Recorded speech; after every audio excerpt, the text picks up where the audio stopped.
Se você vai fazer o Enem esse ano, calma que esse vídeo é para você. O meu nome é Agatha e eu sou estudante de Medicina da Federal. Nesse vídeo eu vou te passar a estratégia de estudo que eu utilizei nos últimos 3 meses para o Enem. Primeiro de tudo, estudo de conteúdo. Agatha, dá tempo de estudar todos os conteúdos mesmo se eu não iniciei ainda esse estudo aí para o Enem até o Enem? Dá.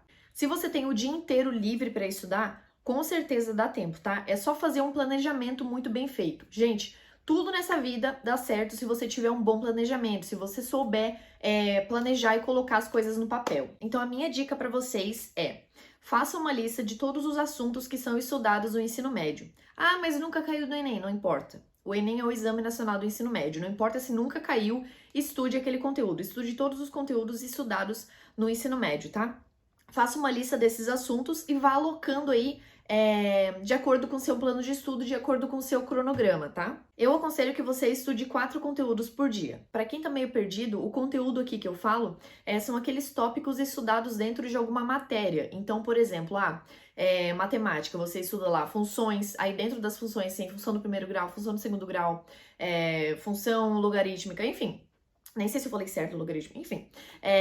Dentro de cada matéria, por exemplo, física, tem eletrodinâmica, tem eletroestática, tem eletromagnetismo, enfim, dentro de cada matéria existem aqueles tópicos. Esses tópicos que são estudados lá no ensino médio são o que eu chamo de conteúdo, tá? São os assuntos aí que caem no Enem. Outra dica, gente, comecem e dominem os conteúdos mais incidentes, porque esses conteúdos mais recorrentes, eles têm assim uma certa, como é que eu vou dizer, uma certa frequência de aparecer em mais de uma questão do Enem. Então, assim, às vezes numa prova ali você vai ter 2, 3 questões de um mesmo conteúdo. Às vezes, quando não é cobrado esse conteúdo, assim, de fato, ele tá contextualizado com outro assunto, mas tá ali no meio. Então, é muito importante que você domine esses conteúdos que estão sempre caindo aí na prova, né? Que são os chamados conteúdos mais incidentes. Outra coisa, a sua aprovação está na sua dificuldade. Estude, estude, estude e domine os conteúdos que você tem dificuldade para que eles passem a não ser mais uma dificuldade.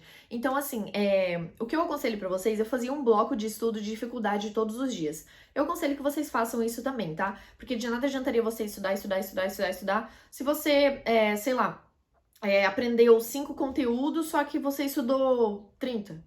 Não ia adiantar de nada, entende? Então é muito importante que você preencha essas lacunas para que você realmente não erre questão por conteúdo que você já estudou, né? Então vamos colocar aí na cabeça: conteúdo estudado, conteúdo visto, estudado e realmente fixado é conteúdo que você não pode errar na prova. Outra coisa que também não adiantaria, você estudar, estudar, estudar e não lembrar de nada que você estudou. Então já tem vídeo aqui no canal também falando sobre revisão, mas revisar, realmente fixar os conteúdos e os tópicos ali que você estudou, as informações que você estudou naquele momento é muito importante, né? É muito importante porque lá na prova daí isso evita que você perca a questão por bobeira, né? Realmente esquecer uma informação ali que estava na ponta da língua, mas você não conseguiu lembrar. Enfim, é por isso que revisão é tão importante. Aqui no canal já tem um vídeo falando sobre isso, então vamos lá dar uma olhada nesse vídeo, que é muito importante esse vídeo ali sobre revisão. Existem 2 formas de revisar, que é a revisão ativa e a revisão tradicional, né, ou revisão passiva. A revisão ativa, eu considero que ela é muito mais eficaz, porque você só pega uma folha e uma caneta e anota ali as coisas que você lembra mentalmente daquele conteúdo e depois compara com o material didático, adicionando as informações que faltam no seu resumo. E a revisão tradicional é aquela que você faz por meio de resumos, podcasts, gravações de voz, videoaula, enfim, é aquela tipo de revisão que a gente tá mais acostumada a fazer. Eu fazia mais a revisão tradicional porque era a forma que melhor funcionava para mim, mas apesar de considerar a revisão ativa muito mais eficaz, então era algo que funcionava para mim e realmente funcionou. Mas é importante que você treine, né, que você realmente teste os tipos de revisão para ver qual que funciona melhor para você. Outra coisa que eu fiz foi a autoanálise. A autoanálise foi uma etapa aí da minha preparação que eu fiz relativamente de forma tardia na minha preparação e foi algo que fez extrema diferença no meu processo preparatório aí pro Enem. Se eu tivesse feito desde o começo, assim, eu tenho certeza que teria dado uma diferença absurda aí no meu estudo e o meu estudo teria dado um salto enorme muito mais rápido, né? Autoanálise é você analisar o seu estudo, tanto de uma forma mais geral quanto de uma forma mais específica. Então, você realmente analisar o método de estudo que você está utilizando para ver se ele realmente está funcionando para você, analisar quais matérias você está errando mais nos simulados, quais assuntos você está errando mais nos simulados, analisar se você está estudando de forma eficiente, analisar se você está estudando da melhor forma que você consegue, analisar como é que você pode aumentar o seu número de acertos naquela matéria que você tem dificuldade, analisar se você tem dificuldade com matemática ou é na interpretação das questões, que às vezes a maioria das pessoas não tem dificuldade na parte matemática da coisa, tem dificuldade na parte de interpretar as questões. Então, assim, eu tô dando alguns exemplos aqui pra vocês, mas vocês podem aplicar pra qualquer coisa no estudo, tá? Realmente qualquer coisa mesmo. Então, comecem a analisar o estudo de vocês. Ah, gente, lá na minha área de membros, eu liberei um plano de estudo e um cronograma de 3 meses pro Enem, tá? Então, lá vai estar certinho tudo que você precisa estudar aí nesses 3 meses pro Enem. E também tá divididinho ali o que você precisa fazer cada dia da semana, segunda, terça, quarta, quinta, sexta e sábado, ok? Então vai lá dar uma olhada que vale muito a pena. Outra coisa que eu fiz muito nos últimos 3 meses pro Enem foi o estudo ativo. Eu vou dar alguns exemplos igual eu fiz com a autoanálise, tá? Porque não tem como eu dar exemplo de tudo, mas vocês vão pegar a ideia da coisa, vocês vão pegar o feeling da coisa. Às vezes eu ia assistir algum filme, por exemplo, e eu olhava esse filme e depois que acabava o filme eu pensava, nossa, esse filme daria pra usar em tal, em tal, em tal tema de redação. Mas pera, quais eram os repertórios que eu podia usar nesses temas? Ah, aquele, aquele, aquele. E daí eu fazia uma revisão daquilo que eu já lembrava sobre aquilo que eu tava revisando, entendeu? Sobre aquilo que tava em pauta ali na minha cabeça na hora. Então, qualquer coisa era motivo para eu estar revisando alguma matéria. Era assim que eu estudava de forma ativa, tá? Eu sei que existem várias formas de estudo ativo, mas era isso que eu aplicava na minha rotina de preparação. Então, às vezes, por exemplo, eu tava andando de carro e eu pensava, nossa, como é que funciona o motor de um carro, do ponto de vista físico? E daí eu ia pesquisar. Ou às vezes eu já sabia daquela resposta e eu já revisava ali mentalmente. Ou às vezes, por exemplo, eu tava, sei lá, mexendo no celular e eu pensava, nossa, como é que funciona o touch do celular? Nossa, como é que funciona esse secador que eu tô secando meu cabelo agora, do ponto de vista físico? Nossa, como é que a energia elétrica chega na minha casa? E eu ia estudando e ia revisando dessa forma, tá? Isso pode ser aplicado para todas as matérias, para todas os conteúdos aí, né? Às vezes eu tava no meio do mato e eu pensava, nossa, eu vou revisar botânica agora. Era meio louco, mas enfim, o pessoal vai te achar meio louco também, mas você releva, vai te fazer bem, entendeu? Lá na hora do Enem vai te fazer bem. Então, o estudo ativo é uma coisa bem legal aí pra você aplicar na sua rotina também. Outra coisa que eu fazia, assim, desde o começo do ano, mas que vale a pena eu falar aqui pra vocês também, que aumentou muito a minha capacidade interpretativa, a leitura diária. Assim, você não precisa ficar 10 horas por dia lendo ali. Eu li em média uns 30 minutos ou umas 15 páginas, que dava mais ou menos a mesma coisa. E, assim, foi algo que realmente fez muita diferença, né? Porque além de aumentar a minha velocidade de resolução dos simulados, porque eu conseguia ler mais rápido, também aumentou a minha capacidade interpretativa. Além de aumentar a minha bagagem aí de palavras para usar na redação. Agora, gente, eu preparei um mini cronogramazinho aqui para vocês de simulados, tá? De provas antigas. Então, assim, de hoje até a prova, a gente tem 12 semanas, tá? Dá para vocês resolverem todas as provas do Enem de 2021 até 2017, tá? Todas mesmo. Lembrando que 2021 e 2020 tiveram 3 provas, tradicional, PPL e o digital, tá? 2021 e 2020.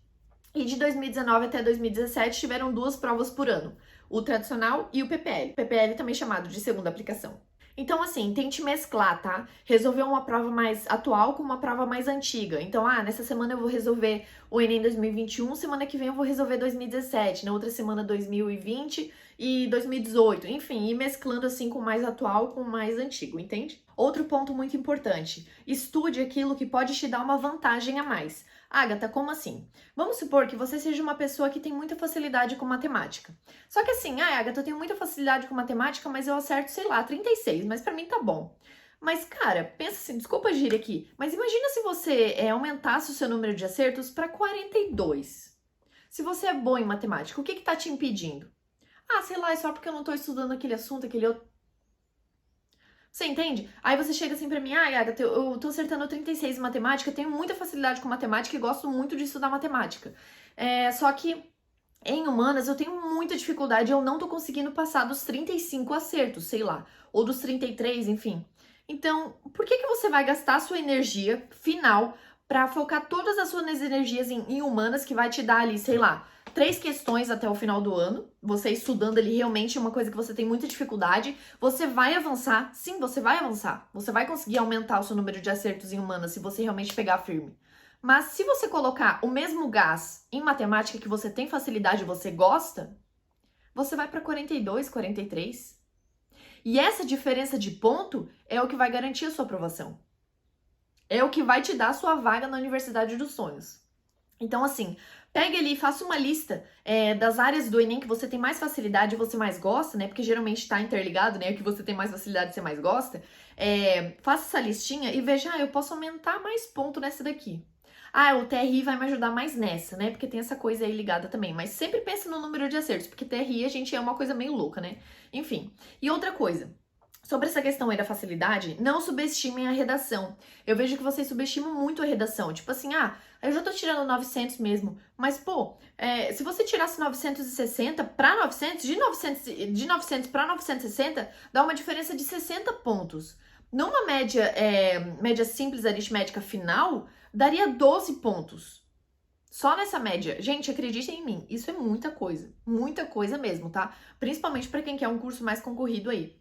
Então, façam isso, tá? Faça uma lista das que você tem mais facilidade, das áreas aí que você tem mais facilidade e gosta mais. E foquem bastante em redação também, não subestimem redação, tá? Lembrando que lá na minha área de membros no A7 eu tenho toda a estratégia de estudo que eu usei nessa reta final, além de disponibilizar para vocês aí o cronograma e o plano de estudo. Por lá você também encontra mais de 20 aulas completas com todo o método de estudo que eu utilizei para conseguir ser aprovada 4 vezes em medicina na Federal. Eu vou deixar o link aqui embaixo na descrição do vídeo para vocês. Deixa o like aqui no vídeo, se inscreva no canal e foi isso. Bons estudos!